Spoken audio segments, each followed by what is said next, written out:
பீர்க்கங்காய் கூட்டு வந்து எப்படி செய்யணும்னு சொல்லிட்டு உங்களுக்கு வீடியோக்குள்ளே காட்டுறேன். வாங்க வீடியோக்குள்ளே போகலாம்.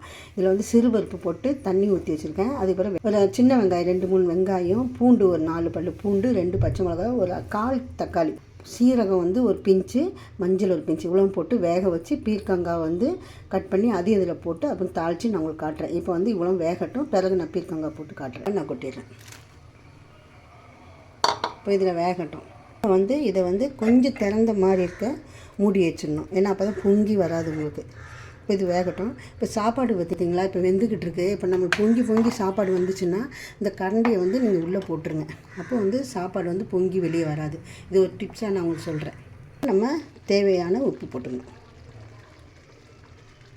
கடுகும் சீரகமும் வந்து போட்டு வெங்காயத்தை போட்டுக்கணும். இப்போ வந்து தாளித்து இதில் கொட்டியாச்சு. நம்ம வந்து இப்படி கிண்டி எங்களுக்கு வந்து சாப்பாட்டில் சூடாக போட்டு நெய் ஊற்றி பிசைஞ்சு கொடுத்தா ரொம்ப டேஸ்ட்டாக.